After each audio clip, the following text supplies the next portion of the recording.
Hello बच्चों।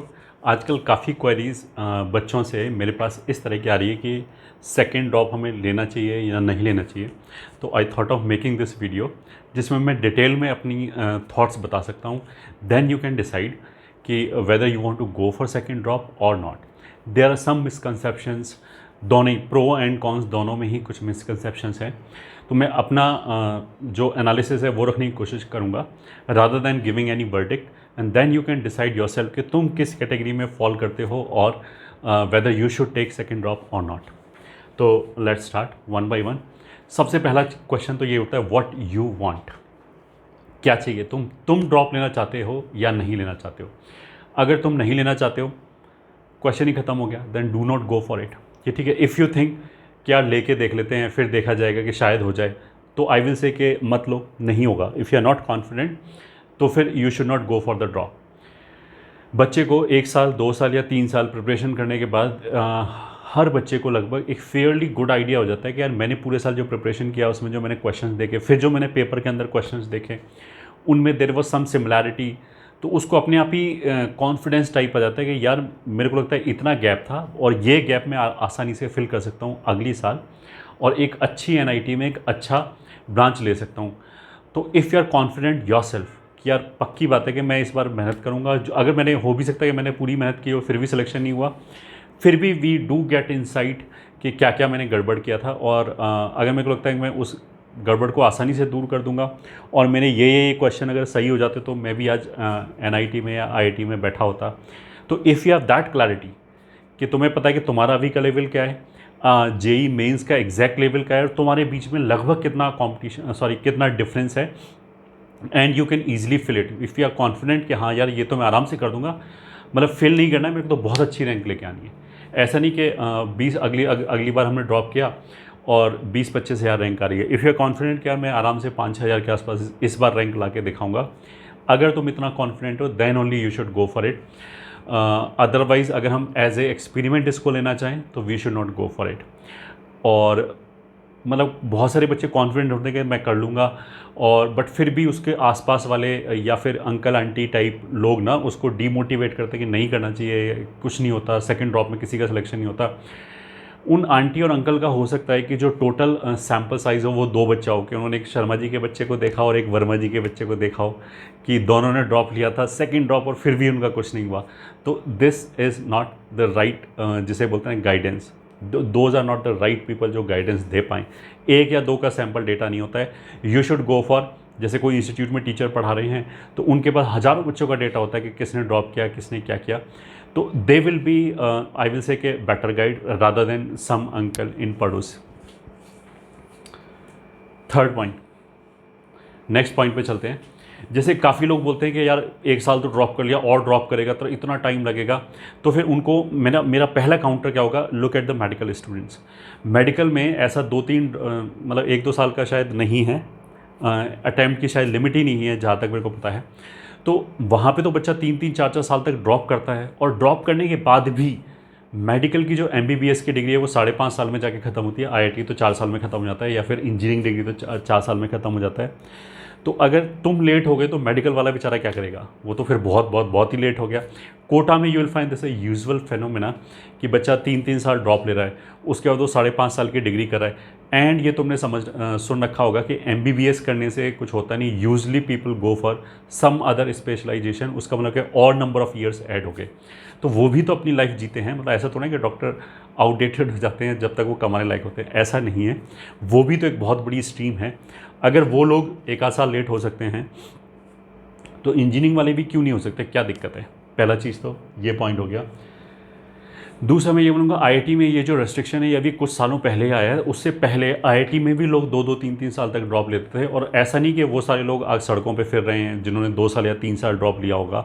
ऐसा नहीं है। There some of them are very very very successful, जो मतलब 12th से निकलने के बाद भी बच्चे ऐसा हो सकता है कि 12th के साथ ही उन्होंने आईआईटी निकाला और फिर उनका प्रोफेशनल करियर में उतना अच्छा नहीं कर पाए, और किसी ने 3-3 साल भी ड्रॉप लिया होगा उसके बाद भी they might be doing very well in corporate world.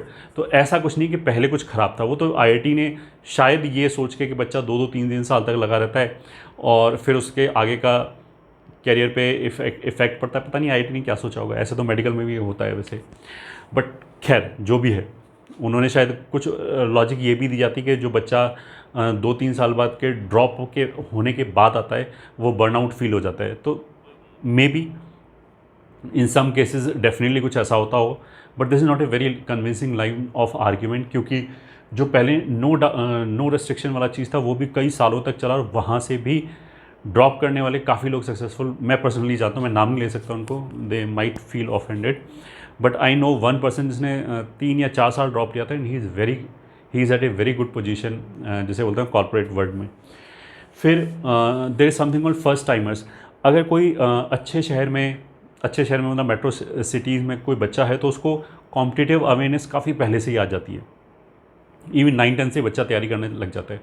विज़ एक बच्चा स्पेशली वो हुआ कि जो कहीं गांव में पढ़ रहा है या फिर जिसे बोलते हैं ना टाउन बी, मतलब B ग्रेड के किसी टाउन में पढ़ रहा है, जिसको कंपटीशन की बहुत ज़्यादा जानकारी नहीं होती, 12th करने के बाद वो पहली बार जब जाता है तो वो उसको इफेक्टिवली 7-8 महीने ही मिलते हैं प्रिपरेशन के लिए, और उसके बाद अगर उसका रिजल्ट नहीं आया तो उसका ये मतलब नहीं कि उसके अंदर पोटेंशियल नहीं है, ये ठीक है। 3-4 महीने तो नए एनवायरनमेंट में, नए कॉम्पिटिटिव एनवायरनमेंट में एडजस्ट होने में ही लग जाते हैं, तो उसके बाद तो इतना कॉम्पिटिटिव चीज़ पढ़ना भी है और उसके बाद रिजल्ट प्रोड्यूस करना है, that is I think we are asking much more from those kind of student. फिर भी ऐसा नहीं है कि बच्चे एक मतलब जो 12th के बाद ही प्रिपरेशन चालू करते हैं वो सेलेक्ट नहीं होते हैं, वो भी अच्छे काफ़ी नंबर में सेलेक्ट होते हैं, बट सभी बच्चों से ऐसी आशा करना is not good.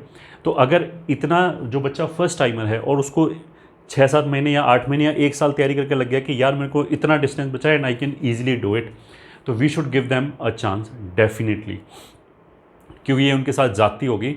विज़ a person जो किसी बड़े शहर में पढ़ रहा होगा, बहुत सारे बच्चे जैसे मैंने 9 से भी पढ़ रहे हैं, 9, 10, 11, 12, भले ही उस टाइम पे दिमाग कितना भी कम हो, एक्सपोजर जो मिलता है वो तो हमें फ़ायदा देता ही है 11, 12th में। तो जो बच्चा स्पेशली फर्स्ट टाइमर है वो सेकंड ड्रॉप डेफिनेटली डिज़र्व करता है इफ़ ही वांट्स। अगर मान लिया कोई बच्चा, जैसे मैं ये इसलिए बोल रहा हूँ कि कुछ केसेस में स्टूडेंट इज़ वेरी एंथुजियास्टिक, ये ठीक है, उसको लगता है नहीं मैं तो ड्रॉप लूँगा ही लूँगा, एक और ड्रॉप लूँगा और करूँगा ही करूँगा, बट पेरेंट्स हो गए, आसपास के सोसाइटी वाले उसको बहुत डिस्करेज करने की कोशिश करते हैं कि यार तेरे एक बार में नहीं हुआ तो इस बार क्या हो जाएगा, दूसरा ड्रॉप लेके कुछ नहीं होता, विदाउट अंडरस्टैंडिंग कि वो किस बच्चों से कॉम्पीट कर रहा था। ये बच्चा पहली बार कर रहा है और बहुत सारे बच्चे 2-2, 3-3 साल से पढ़ रहे हैं, उनके साथ कॉम्पीट कर रहा है, फिर भी हो सकता है कि वो रेस्पेक्टेबल रैंक ले आया हो, 30-40 हज़ार रैंक ले आया हो। बहुत सारे बच्चे ऐसे में, एक बच्चे को मैं जानता हूँ उसका 12,000 रैंक आया पहली बार में, तो ऑफकोर्स वो तो अड़ गया और वो अब ड्रॉप ले रहा है, ऑफकोर्स वो अगली बार ज़बरदस्त फोड़ेगा अगर उसने पहली बार प्रिपरेशन किया और 12,000 रैंक तक आ गया एंड ही इज़ कॉन्फिडेंट। उसको भी सब मना कर रहे थे, बट वो मतलब जैसे मस्त टाइप बंदे बोलते हैं, उस पर कोई फ़र्क नहीं पड़ता, कुछ भी बोलो। तो next year he will be definitely successful, और उसके लाइफ का जो जैसे बोलते हैं फ्लो है वो बिल्कुल ही चेंज हो जाएगा। बहुत अच्छी जगह आई एम श्योर कि वो CS में बैठा होगा अगले साल, रादर दैन कि हम किसी 3rd ग्रेड या 4th ग्रेड की ब्रांच में या 3rd या 4th ग्रेड के स्कूल में जाके, कॉलेज में जाके वहाँ अगले 4 साल तक रोते रहें, वो हमारा सारा टाइम वेस्ट हो जाए। अच्छा, फर्स्ट टाइमर के लिए मैं एक चीज़ और बोलना चाहूँगा।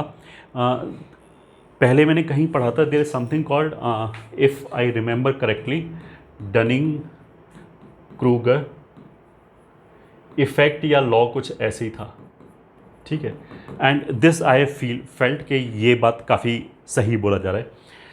उसने कुछ ऐसे बोला कि जैसे इस एक्सेस पे हो गई नॉलेज और इस एक्सेस पे हो गया कॉन्फिडेंस, ठीक है। स्पेशली जो छोटे शहरों में बच्चे होते हैं उनका क्या होता है, बचपन से छोटे शहरों में बहुत ज़्यादा कंपटीशन तो होता नहीं है, ऑफकोर्स लोकल कंपटीशन ही होता है, उसमें वो क्या बचपन से टॉप मारते हुए आते हैं, ठीक है। तो 8th, 9th, 10th, 11th, 12th तक भी वो अपने आप को, काफ़ी बच्चे अपने आप को ओवर एस्टिमेट करने लगते हैं, और उन्हें लगता है कि यार 1 साल ड्रॉप लेंगे आराम से सेलेक्ट हो जाएगा, और मैं मतलब मेहनत करेंगे तो क्यों सिलेक्शन नहीं होगा, क्योंकि उन्होंने रियल कंपटीशन देखा नहीं होता। तो ऐसा काफ़ी बच्चों के साथ हो चुका है, इवन बच्चे मेरे को खुद बोलते हैं कि ऐसा हुआ हमारे साथ, इसलिए मैं बता रहा हूँ कि जो ग्राफ है वो कुछ ऐसे करके है, ठीक है। मतलब इनिशियली जब बंदे को नॉलेज कम है तो उसका कॉन्फिडेंस बहुत हाई रहता है। जैसे 11th, 12th में किसी छोटे शहर में बच्चा जो होगा और जो बचपन से जो टॉप मार रहा होगा अपने स्कूल में, क्योंकि वहाँ छोटी सी लोकेलिटी है तो वहाँ टॉप करना is not a very big thing, तो उसको लगता है कि मेरे को तो सब कुछ आता है, ठीक है। फिर मतलब ये आपका हो गया ड्रॉप ईयर, ड्रॉप ईयर हो गया, जब उसने ड्रॉप किया पहली बार तो उसको बहुत कॉन्फिडेंस होता है कि फोड़ देंगे, पहले 100 में रैंक आ जाएगी, कुछ ऐसे कर। फिर वो कंपटीशन देखना चालू करता है, ठीक है, फिर उसे लगता है कि वो जब तक क्वेश्चन पढ़ रहा है तब तक तो अगले वाला आंसर ही बता रहा है। ऐसे करने से उसका कॉन्फिडेंस डाउन होना चालू हो जाता है ये, ठीक है। अगले 4-5 महीने में वो बिल्कुल लोएस्ट उस पर आ जाता है, उसे लगता है कि मेरी ज़िंदगी बेकार है, मैं बिल्कुल बेवकूफ़ हूँ, मेरा कुछ नहीं समझ में आता है, मेरा दिमाग चलता ही नहीं है, और ये देखो बच्चे इतने तेज हैं। इस लेवल तक उसका कॉन्फिडेंस डाउन हो जाता है।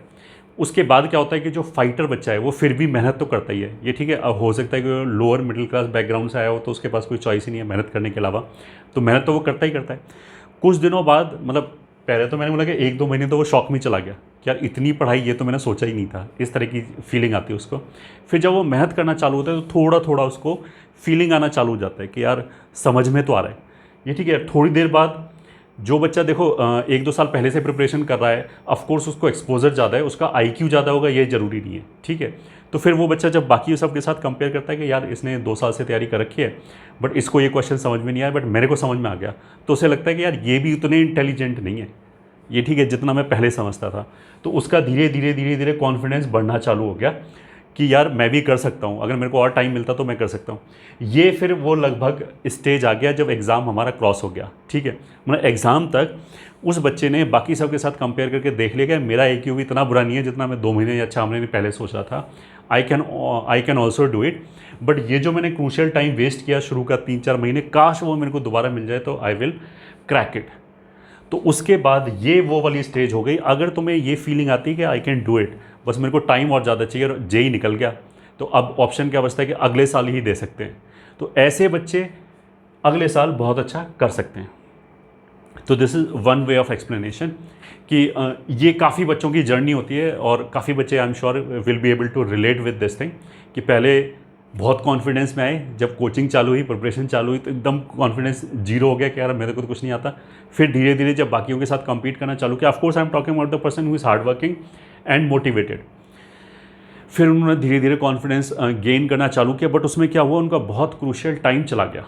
तो अगर वो इसी कॉन्फिडेंस से शुरू से प्रिपरेशन करते तो वो पता नहीं कहाँ पहुँच जाते, ठीक है। तो इसलिए ऐसे कुछ बच्चों को सेकेंड ड्रॉप इज़ रिक्वायर्ड, ठीक है। अब इसके दूसरे साइड पे आ जाते हैं, ये ठीक है, कॉन्स पे आ जाते हैं। पहला चीज़ तो अगर किसी बच्चे ने 2-3 साल प्रिपरेशन कर रखी है और 3 साल की प्रिपरेशन के बाद भी मान लिया उसकी रैंक 50,000 से 60,000 आ रही है, तो उसको सीरियसली अपने आप को री-इवैल्यूएट करने की ज़रूरत है कि यार 3 साल प्रिपरेशन के बाद, मतलब देखो कुछ बच्चे ऐसे बोलते हैं 8-9 से जो प्रिपरेशन करता है या 10 से जो प्रिपरेशन करता है उसका सिलेक्शन होता है। नो, ऐसा कुछ नहीं है। अगर 2 साल में कोई बच्चा अपनी 80% एफिशिएंसी से भी तैयारी कर रहा है and if he is average receptivity guy, तो उसका सिलेक्शन आराम से हो जाना चाहिए। We do not require 3-4 years.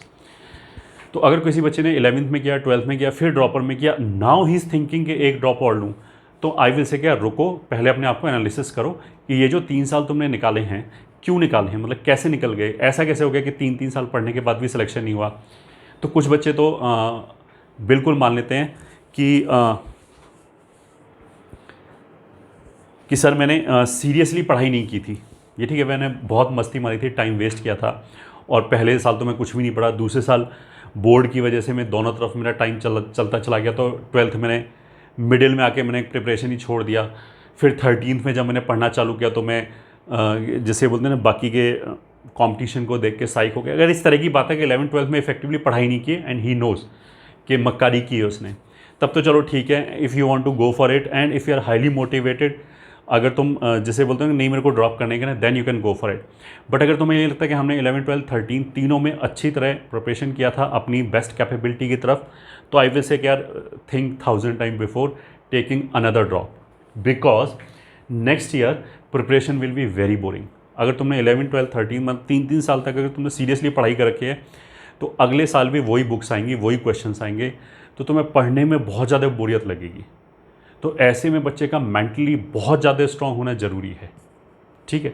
तो एक ये बहुत बड़ी नेगेटिव चीज़ है जिसने सीरियसली प्रिपरेशन किया है कि अगर वो एक और ड्रॉप लेता है तो उसको सारी चीज़ें बोरियत लगे, उसे फिर इस तरह का आएगा कि यार ये पढ़ तो रखा था, सिलेक्शन नहीं हुआ, अब क्या हो जाएगा, इस तरह की थॉट्स, नेगेटिव थॉट्स दिमाग में आएंगी। तो उसके लिए we should be very beware. मतलब मैं मना नहीं करूँगा नहीं लो, बट मैं बोलूँगा सोच के लो, ठीक है। फिर एक दूसरी दिक्कत क्या आएगी, जब तुम पढ़ना चालू करोगे तो उसके 1-2 महीने बाद ये स्टार्ट गेटिंग, जैसे बोलते हैं ना, सोशल मीडिया पे तुम्हारा कोई फ्रेंड फ़ोटो डाला होगा अपने कॉलेज की, और तुम्हें लगेगा यार लाइफ तो वो इन्जॉय कर रहे हैं, मैं कहाँ फंसा हुआ हूँ, फिर पढ़ना पड़ रहा है 10-10 12-12 घंटे। तो उससे क्या होता है कि ये जो डे ड्रीमिंग तो नहीं बोलेंगे इसको, डीमोटिवेशन जैसी चीज़ हो गई जिसमें हमारे घंटे वेस्ट हो रहे हैं, उसमें उसकी वजह से हमारा टाइम वेस्ट होगा। और some of the students may find कि यार इससे बढ़िया तो किसी कॉलेज में चले ही जाते, फिर आगे देखते, आईएएस देखते या फिर एमबीए देखते। इस तरह की थॉट्स आती हैं, क्योंकि नेगेटिव थॉट्स तो हमेशा आती है, हमेशा यू विल ऑलवेज फील कि जो दूसरी साइड में बंदा है वो हमसे बेटर पोजीशन में है, चाहे उसने ड्रॉप लिया हो या ना लिया हो। तो इस बात के लिए भी बहुत ज़्यादा ध्यान रखें, क्योंकि it will not be easy, it will test you psychologically. ये ठीक है, अगर तुम एक बार और ड्रॉप के लिए जा रहे हो तो बी रेडी साइकोलॉजिकल प्रेशर झेलने के लिए। ये ठीक है, इवन कुछ कुछ जगह पे तो पेरेंट्स भी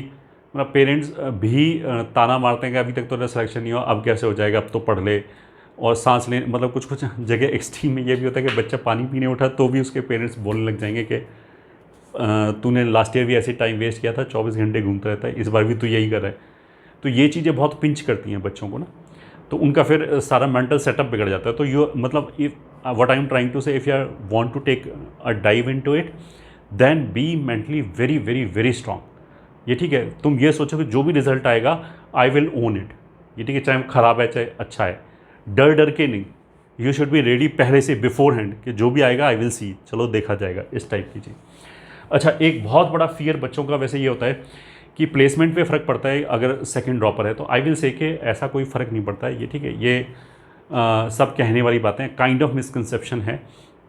अगर तुम इंजीनियरिंग कॉलेज में जाके, मान ली तुमने 2 ड्रॉप लिया, फिर तुम्हारा किसी ढंग की एनआईटी में हो गया, वहाँ जाके अगर खूब अच्छी पढ़ाई की और वहाँ जाके अगर तुम्हें अच्छे ग्रेड्स मिल रहे हैं तो फिर कोई दिक्कत नहीं है। ठीक है, फिर कोई दिक्कत नहीं, फिर क्योंकि जो कंपनी है उससे उसको इस बात से थोड़ा मतलब तुमने 2 ड्रॉप लिए, किस शहर से आए हो, ये ठीक है, तुम्हारे घर में कितने लोग हैं, यूजली इन चीज़ों से कोई फ़र्क नहीं पड़ता। ये ठीक है, अगर तुम्हें नॉलेज है, अगर तुम उनका काम कर सकते हो तो दे विल टेक यू। अब मान लिया बच्चा यहाँ पे 2-3 ड्रॉप लेके पहुँचा है और वहाँ जाके भी पढ़ाई नहीं कर रहा है, वहाँ पे भी बिल्कुल उसकी परसेंटेज पास होने वाली है बस, तो कंपनी उसमें कुछ तो देखी ना। अगर 2 स्टूडेंट्स हैं, दोनों ही मान लिया जैसे बोलते हैं ना 5 CGPA पे हैं, दोनों के दोनों 10 में से 5 है दोनों का, एक 12वीं के साथ निकाला है, एक ने 2 ड्रॉप लेके निकाला है, तो कंपनी वाले को अगर एक बंदा लेना ही है, ठीक है, तो वो इन दोनों में से वो सोचेगा यार इस 12वीं वाले को दे देते हैं, अगर बाकी सब कुछ सेम है तभी ये 12वीं वाले को दे देते हैं, ये तो शायद आलसी ही है, ये इसने ड्रॉप ले लेके तो सिलेक्शन हुआ है, यहाँ पे भी ये पढ़ानी, इस तरह की थिंकिंग आती है। ठीक है, बिकॉज यूजली जो फ्रेशर्स हैं वो अपनी स्किल्स तो दिखा नहीं सकते यूजली। अब तो काफ़ी कुछ ऐसा भी पॉसिबल, मतलब अब तो काफ़ी कुछ हायरिंग ऐसे भी होने लगी है कि आपको प्रोजेक्ट दिया जाता है, आप कर लो तो उसके हिसाब से यू विल बी हायर्ड, ऐसी भी चीज़ें हैं। बट यूजली जो brick and mortar type company है उनको वो तुम्हारी थोड़ा बहुत एकेडमिक नॉलेज टेस्ट करेंगी। अब 2 बंदे बिल्कुल ही गए कुछ नहीं, कुछ भी नहीं कर रहे हो, तो फिर उनको कुछ ना कुछ तो चाहिए ना एक बंदे को सेलेक्ट और रिजेक्ट करने के लिए। तो वो हो सकता है कि वहाँ पे 1% ये वाली चीज़ पिंच कर जाए कि इस बंदे को सेलेक्ट कर लिया तुम्हें सेलेक्ट नहीं किया, तो वहाँ पे गलती मैं कंपनी की नहीं बोलूँगा, मैं बोलूँगा तुम्हारी गलती है, तुमने वहाँ पे 4 साल पढ़ाई क्यों नहीं की अगर तुम वहाँ पढ़ाई करने जा रहे हो तो एज सच मेरे हिसाब से इस पर कोई खास फ़र्क नहीं पड़ता है कि आप 1 ड्रॉप लेके गए हो, विदाउट ड्रॉप लेके गए या 2 ड्रॉप लेके गए हो, as long as you are studying well and you have जो भी तुम्हारा डिपार्टमेंट उसकी प्रॉपर नॉलेज, तो वो काम आएगी ज़्यादा रादर देन दिस। ठीक है, फिर कुछ बच्चे बोलेंगे पार्शियल ड्रॉप लेने, आई विल से नो, मैं तो कभी सजेस्ट नहीं कर सकता, मैं तो कभी सजेस्ट नहीं करता हूँ पार्शियल ड्रॉप के लिए, या तो पूरा लो या पूरा ही छोड़ दो, वरना क्या होगा दोनों जगह ख़राब हो जाएगा, जहाँ तुम पढ़ रहे होगे वो भी बेकार, ग्रेड्स वहाँ पे, क्योंकि वहाँ पे भी ग्रेड मैटर करता है। फर्स्ट ईयर में अगर डाउन हुआ तो इट इज़ वेरी डिफ़िकल्ट आगे चल के सेकेंड और थर्ड ईयर में उसको अप करना, और इधर भी IIT में कुछ खास नहीं होगा। अच्छा, पीयर प्रेशर एंड मोटिवेशन, ये मैंने इसलिए बताया कि अगर मान लिया कोई बच्चा अभी किसी, हमारे पास ऐसा भी होता है कि बच्चे ले लेते हैं किसी भी छोटे मोटे कॉलेज में एडमिशन, फिर वो जाके जनवरी तक में वापस आते हैं, क्योंकि उन्हें लगता है कि यार मैं जिस कॉलेज में हूँ, जिस प्राइवेट कॉलेज में हूँ या फिर जिस सरकारी कॉलेज में भी होंगे जो बिल्कुल गया गुजरा होगा, वहाँ पे किसी में भी कोई मोटिवेशन नहीं है पढ़ने का, सारे के सारे ऐश कर रहे हैं, तो उनको उस बच्चे की जो मतलब जो इन्वायरमेंट है उसी से उनको एलर्जी हो जाती है कि यार मैं झेल ही नहीं सकता। और मैंने बताया कि जनवरी तक में बच्चा वापस आता है कि मेरे को एक बार और ड्रॉप लेना है। ये ठीक है, तो उस टाइम पे कुछ तो कॉम्प्रोमाइज़ हो ही जाएगी डेफिनेटली, कुछ नहीं काफ़ी कॉम्प्रोमाइज़ हो जाएगी प्रिपरेशन, क्योंकि बीच में ब्रेक आता है तो फिर उसको वापस रिदम में लाने में टाइम लगता है वापस। तो ठीक है, एक तो ब्रांड हो ही गया, ब्रांड से ज़्यादा इम्पॉर्टेंट क्या है कि वहाँ पे आप किस तरह के बच्चों के साथ पढ़ रहे हो। अगर तुम आईआईटी में जाओगे, एनआईटीज़ में जाओगे, तो वहाँ पे यू विल फाइंड के खूब फाइटर बच्चे भी मिलेंगे। तो उनको देख देख के काफ़ी बच्चों को मोटिवेशन मिलता है कि यार ये पढ़ सकता है आप आधे घंटे, तो मैं भी पढ़ सकता हूँ। फिर उसको ऐसा भी लगता है ना कि यार इसने इतनी अच्छी चीज़ कर ली, इतना अच्छा प्रोजेक्ट बना लिया, और फिजिक्स के क्वेश्चन तो ये वैसे ही सॉल्व कर पाता है जैसे मैं कर पाता हूँ, तो मैं भी कर सकता हूँ। इस तरह का जो मोटिवेशन एंड एनवायरनमेंट है वो अच्छे कॉलेज में डेफिनेटली बेटर मिलेगा। ये ठीक है, this is one of the factor. इसका मतलब ये नहीं है कि यही पूरा फैक्टर है। इसका ये भी मतलब नहीं कि छोटे कॉलेज से अच्छा बच्चा नहीं निकल सकता, बट इट इज़ डिफ़िकल्ट। ये ठीक है, उस बच्चे को फिर मेंटली बहुत ज़्यादा स्ट्रांग होना पड़ेगा। तो अगर एक बच्चा बहुत ज़्यादा हार्ड वर्किंग है और मेंटली स्ट्रांग है, वो एक मीडियोकर कॉलेज में वर्सेस एक अच्छे कॉलेज में, तो डेफिनेटली अच्छे कॉलेज में उसकी जॉब अच्छी लगेगी, उसके प्रॉस्पेक्ट्स अच्छे होंगे। ठीक है। हाँ, ये मैंने अभी कहीं बहुत रिसेंटली सुना था, किसी ने बोला था कि आईआईएम बेसिकली, जैसे आईआईएम के जो बंदे हैं वो यूजली काफ़ी सक्सेसफुल होंगे, अच्छी अच्छी पोजीशंस पे बैठे होंगे। तो उसका मतलब ये नहीं कि आईआईएम वालों ने कुछ ऐसी बहुत अच्छी चीज़ मतलब जैसे उन्होंने सीक्रेट सॉस उनको खिला दिया कि जिसके बाद उनकी अक्ल एकदम खुल गई और वो धड़ाधड़ बड़े बड़े डिसीजन लेने लगी। ऐसा नहीं है। मतलब एक बंदे ने बोला कि IIM is nothing but expensive networking degree. मतलब जो बंदे आपस में एक दूसरे के साथ इंटरेक्ट करते हैं और जो वहाँ पे नेटवर्किंग बनती है, मतलब जान पहचान जो होती है, वो आगे चल के लाइफ में बहुत ज़्यादा काम आती है। तो आईआईएम इज़ नथिंग बट वही, बाकी कुछ नहीं सिखाते हो। कहने का मतलब ये, बस मेहनत करना सिखा देते हैं और बाकी जो नेटवर्क है वो ज़्यादा काम में आता है। तो आई विल से, मतलब यहाँ पे ये पॉइंट बोलने के पीछे मेरा पर्पज़ क्या है, ये बताना कि पीयर डू मैटर। ये ठीक है, अगर आपके पास एक एग्जांपल हो तो वो भी मैटर करता है। जैसे पिछले हो सकता है 10-20 सालों में फॉर एग्जांपल रेसलिंग में इंडिया का कोई पदक नहीं आ रहा था, मेडल नहीं आ रहा था, बट उसके बाद अगर एक दो बंदे ने वो ले आया ना, तो बाकी बंदों को भी लगता है कि यार हम भी तो कर सकते हैं, हम भी तो इसी के साथ खेलते कूदते हैं। तो उसके बाद मेडल्स आना चालू हो गए। तो उसका ये मतलब नहीं कि अचानक लोगों में दिमाग बढ़ गया या फिर ताकत बढ़ गई, ऐसा कुछ नहीं। पीयर जिसे बोलते हैं ना, पीयर प्रेशर बोल दो या मोटिवेशन बोल दो, वो दैट डू वर्क। तो अच्छे कॉलेजेस में this is a plus point. फिर नेक्स्ट पॉइंट इज़, अगर मान लिया एक बच्चे ने सेकंड ड्रॉप लिया और ट्रिपल आईटी में हैदराबाद में उसने मान लिया कॉम साइंस मिल गया उसको, तो he is as good as IIT Delhi का कॉम साइंस आज की डेट में। अब ऐसा हर बच्चे के साथ नहीं होगा, डेफिनेटली बहुत कम बच्चे होंगे। ये ठीक है, उसमें तो काफ़ी फ्रेशर्स भी होंगे। सेकंड ड्रॉप वाले तो हो सकता है 2-3-5 बच्चे हों, बट हैं तो ही। अगर किसी बच्चे को लगता है कि मेरी प्रिपरेशन बहुत अच्छी है, मैं फोड़ ही दूंगा, तो दिस इज़ ऑल्सो देयर। ठीक है। दूसरा, if you want to take a drop, second drop, तो ऐसा ना हो कि एक तो हम सेकंड ड्रॉप ना लें और फिर क्या होगा, किसी मीडियोकर कॉलेज में चले जाएं, फिर क्या होगा, लाइफ लॉन्ग बच्चे यार यही मतलब उसमें रहेंगे, गफलत में रहेंगे कि काश यार मैं एक बार ड्रॉप ले लेता तो लाइफ इतनी बुरी नहीं होती। इस तरह की चीज़ ना बोल पाएँ। तो if you want to go for it and if you are hell bent then you should go for it, मतलब ताकि ये चीज़ ना बोल पाएँ। मान लिया हम ड्रॉप के लिए गए, उसके बाद भी नहीं हुआ, तो कम से कम मेरे दिल में वो मलाल नहीं रहेगा कि यार एक बार और ड्रॉप लेता तो शायद कुछ हो जाता। इस तरह की चीज़ नहीं रहेगी। फिर next question is, will all be successful? I will say definitely not. Very few percent, मतलब बहुत छोटी सी परसेंटेज होगी सेकेंड ड्रॉप वालों की जो सक्सेसफुल होगी। अब ये तुम्हारे कॉन्फिडेंस के ऊपर डिपेंड करता है कि will you be in one of those, या फिर फेलियर में होगा। वो तुम्हारे कॉन्फिडेंस के ऊपर डिपेंड करता है, वो तुम्हारी प्रिपरेशन लेवल के ऊपर डिपेंड करता है। एंड ये कोई दूसरा तुम्हें सजेस्ट नहीं कर सकता तुम्हें लेना चाहिए या नहीं लेना चाहिए। एक बच्चा बोले कि मेरा 85 परसेंटाइल आता है, मेरे को ड्रॉप लेना चाहिए नहीं लेना चाहिए, मैं बता ही नहीं सकता भाई 85 परसेंटाइल किस तरीके से आया है, क्या क्या तुम्हारा पीछे बैकग्राउंड है, उसमें बहुत सारे फैक्टर डिपेंड करते हैं। हो सकता है किसी ऐसे बहुत सारे केसेस जिनके घर में कोविड हो गया, जिन्होंने 6-6 महीने तक पढ़ाई नहीं की किसी भी रीज़न से, फिर उसके बाद 85 आ गया, तो he is as good as fresh बंदा ना।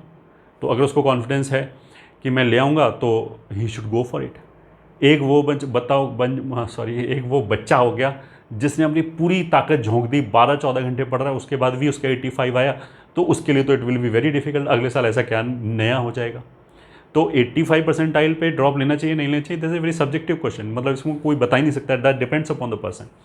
इसीलिए मैंने बोला कि सेकंड ड्रॉप के लिए हमें जाना चाहिए नहीं जाना चाहिए, बेस्ट जज इस बात का वो बच्चा ही है और कोई नहीं। ये है नटशेल में। फिर कुछ लोग बोलते हैं ना कि हम लेट हो जाएंगे जॉब में। तो देखो ये भी argument does not hold any water, जिसे वो बोलते हैं ना कि अगर हम किसी छोटी जगह से डिग्री करें तो फिर हो सकता है अगले 4 साल तक हम धक्के खाते रहें अच्छी जॉब ढूंढने के लिए।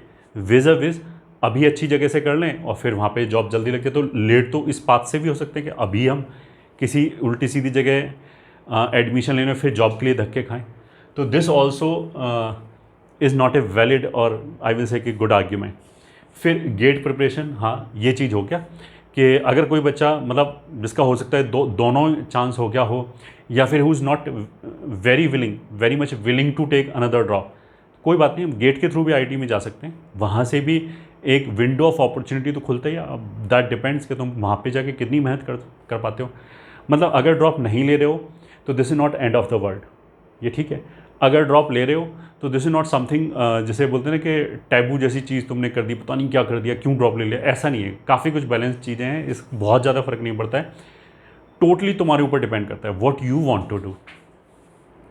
एंड आगे चल के देखो, मैं ये भी बोलूँगा कि जिस तरफ हम जा रहे हैं, मेरे को लगता है कि धीरे धीरे कॉलेज की जो ब्रांड है वो कम होती चली जाएगी। मतलब कॉलेज की ब्रांड का जो फ़र्क है, हो सकता है 10 ईयर्स डाउन द लाइन काफ़ी कम हो जाए। नॉलेज बेस्ड जॉब्स होगा, मतलब जो एम्प्लॉयर होगा वो ये देखेगा तुम्हें नॉलेज कितनी है। अगर तुम नॉलेज हो और किसी भी टुच्चे कॉलेज से हो, कॉलेज से भी नहीं हो, तो भी ही विल हायर यू, ये ठीक है, या फिर वो will give you the project. तो this is also a window of opportunity.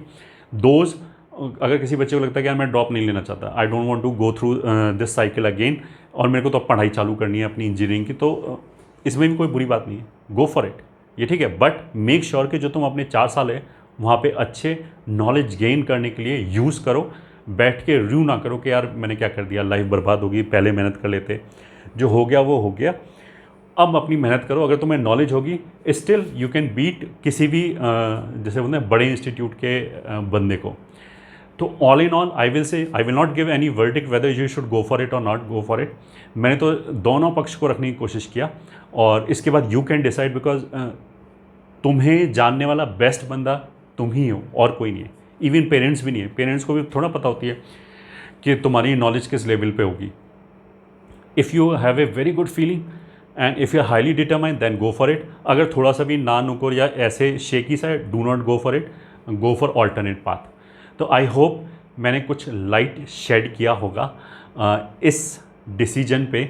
जो तुम्हारा ये डिसीजन है उसमें कुछ हेल्प हुआ होगा, whether I should go for it और नॉट। लास्ट में बस चिल मारो, जो भी है, मतलब ड्रॉप ले रहे हो या नहीं ले रहे हो, परेशान नहीं होना चाहिए, अपने दिमाग को बिल्कुल कूल रखना चाहिए, तभी तुम्हारी बेस्ट परफॉर्मेंस आएगी, चाहे वो लाइफ हो, चाहे अगले साल का जेई हो। All the very best.